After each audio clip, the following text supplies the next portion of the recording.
Just got hit with an assessment test during your job search and feeling a little bit overwhelmed? If you need some help to improve your chances of passing the test, then this video is for you. In this video, I'm breaking down 5 practical tips to help you confidently prepare for and pass your next assessment or aptitude test. We'll dive into the different types of assessments and aptitude tests, researching company-specific assessments, getting some practice, time management, and enhancing relevant skills. Hi, I'm Luki, a career coach with over 10 years of experience helping professionals create a purposeful and fulfilling career. On this channel, I share practical tips to help you boost your career and confidence. So if you're ready to level up your career, make sure to subscribe to stay up to date.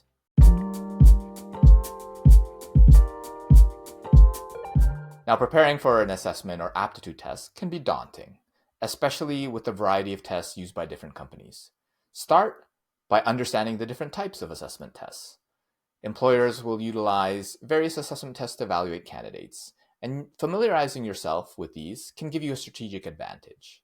The most common types of tests are cognitive ability tests. These measure general mental capabilities like verbal, numerical, and logical reasoning. Then there's personality tests, which assess traits to determine cultural fit and predict job performance.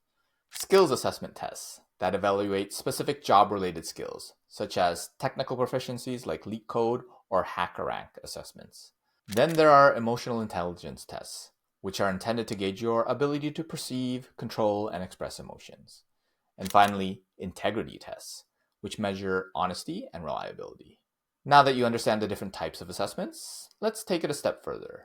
You want to see if you can find which assessment is used by your specific company. Some of the larger companies will have their own proprietary tests.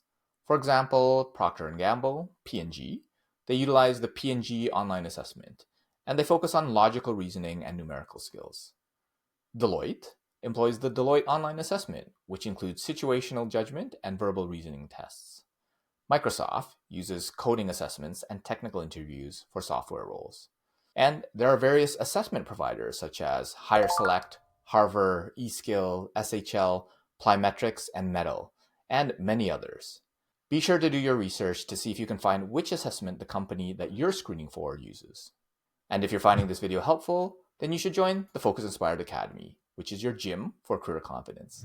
Go deeper into these concepts and get group coaching to help. Check the link in the description box below for a free 1-month trial for supporting the channel. So you've done your research. What's next? Practice. I know that many companies report that you can't study for the assessments, and that might be partially true, but you can get used to the questions and how they're asked. If you've ever watched the game show Jeopardy, you'll know that you have to answer in the form of a question. And if you don't practice doing that, then you'd be marked as incorrect. The only type of assessment that you don't want to practice for is the personality test. Some people want to influence their responses to be the type of person they believe would be hired by the company. That's actually quite dangerous for a few reasons. First, if you answer the questions in a way that is not authentic to you, you might be setting yourself up for failure and joining a company that values who you are not. And perhaps the worst possibility, what if they're actually hiring for the traits that you would have answered and you end up not selecting the answers, but they would have hired you for your authentic answers? That would be a painful option. For the rest of the assessments, do a quick search on samples. Do a bunch of them until you're finding that the questions are repetitive. It's really like building a bit of muscle memory to focus on the answers versus how the answer is presented. One important part of preparing for interview assessments is making the time. Don't wait until the assessment to prepare. Start now. This preparation might take a few hours or even tens of hours. And if you get invited to the test tomorrow, you'll be out of luck. Spread 15 minutes a day, 2 hours a week. When you get comfortable and confident with the test, then you can reduce your time commitment. Now, of course, when you do land the assessment, put all hands on deck to get ready. Now that you've allocated time and are continuing to practice, it's about improving. First, start with test-taking skills. Simulate the conditions of the test and make sure that you're practicing with the timer. And measure to be able to answer the questions faster and more effectively.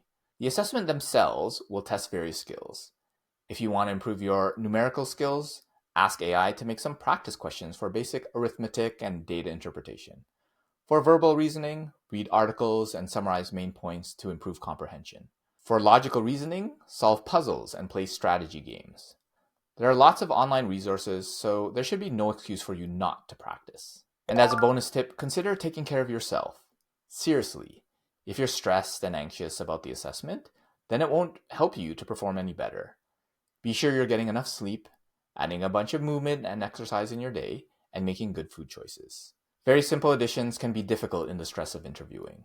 Remember, thorough preparation and self-care are the best allies in tackling assessment tests. By understanding the test formats, practicing diligently, and maintaining your well-being, you're setting yourself up for success. If you found this video helpful, hit the like button. It really helps. I'd love to have you as part of the growing community of people working to unlock and live their career potential. Be sure to subscribe if you haven't already. And if you have any questions, drop in the comments or connect with me on LinkedIn to send a DM.